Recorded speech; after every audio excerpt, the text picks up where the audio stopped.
दोस्तों, आज की हमारी कहानी है दबी हुई शिकायतें। जैसा कि हम सभी जानते हैं, पति पत्नी का रिश्ता बड़ा ही खूबसूरत होता है। इस रिश्ते की खूबसूरती तभी तक बनी रह सकती है जब तक हम इसके बीच आने वाली शिकायतों को दूर करते रहेंगे। इसी सोच पर आधारित है हमारी आज की ये कहानी। रोहन और सुमन की शादी का सालगिरह का दिन था आज। पति पत्नी एक दूसरे से काफ़ी नाराज़ थे। कुछ देर पहले दोनों में किसी बात पर बहुत तेज बहस हुई थी और ये नाराज़गी उसी बहस का नतीजा थी। दोनों की शादी को 7 साल हो चुके थे। इन 7 सालों में उनका प्यार थोड़ा फीका पड़ने लगा था। प्यार की जगह शिकायतों ने ले ली थी।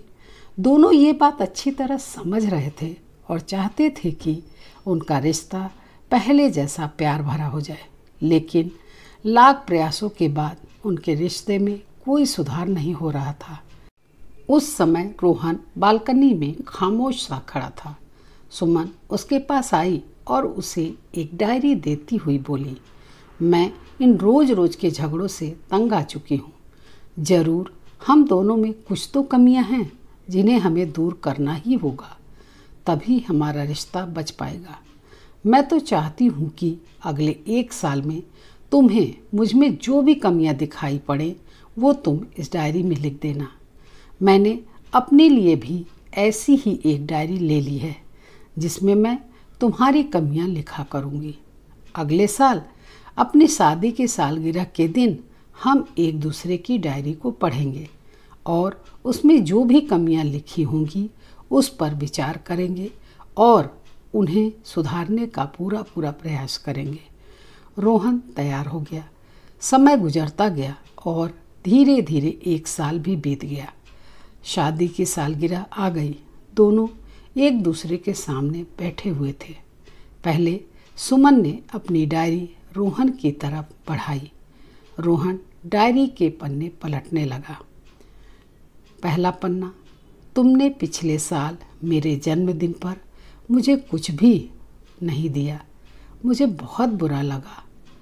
तुम्हें मुझे कुछ तो तोहफा देना चाहिए था। आखिर वो मेरा जन्मदिन था।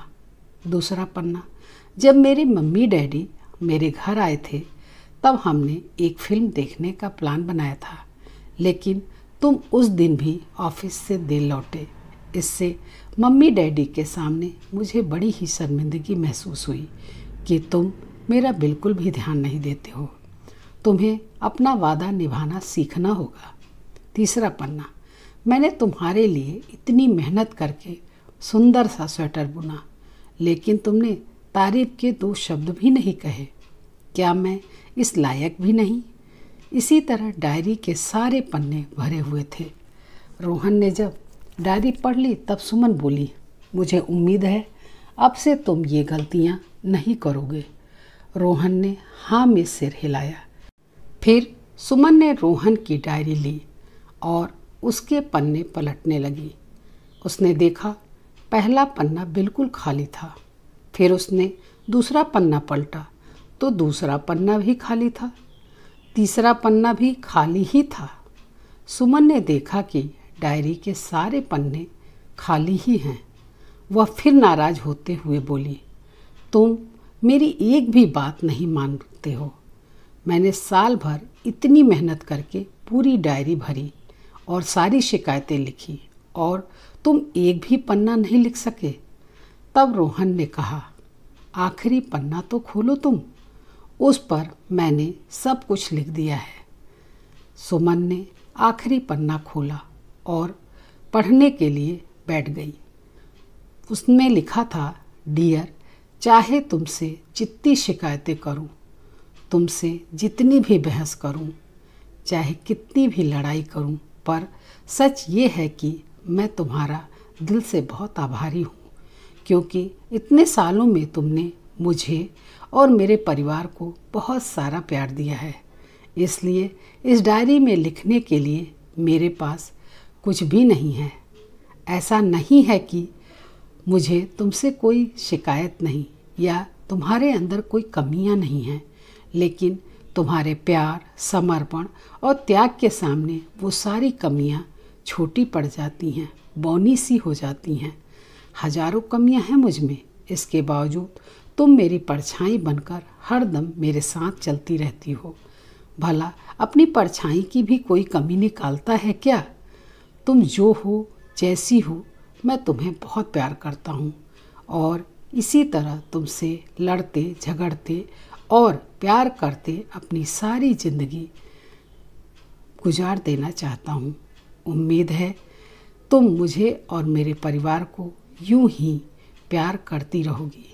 ये पढ़कर सुमन की आंखों में आंसू उमड़ पड़े। उसने उसी समय अपनी कमियों को महसूस किया और पति की डायरी उसके हाथ से छीन ली और उससे जला दिया। साथ ही वो सारी शिकायतें भी जो इतने सालों से उसके मन में दबी हुई थी। फिर दोनों ने फैसला किया कि वे जैसे हैं वैसे ही एक दूसरे को स्वीकार करेंगे, क्योंकि कोई भी रिश्ता तभी चल पाता है जब वो एक दूसरे की अच्छाई और बुराई के साथ अपनाया जाए। इसलिए उन्होंने तय किया कि वो एक दूसरे को अच्छाइयों के साथ, कमियों के साथ और ढेर सारे प्यार के साथ एक परछाई बनकर एक दूसरे का साथ देंगे। दोस्तों, कहानी आपको कैसी लगी ज़रूर बताइएगा तथा मेरे इस चैनल को लाइक और सब्सक्राइब करके मेरा प्रोत्साहन कीजिए। मिलती हूँ ऐसी ही एक नई और अनोखी कहानी के साथ। धन्यवाद।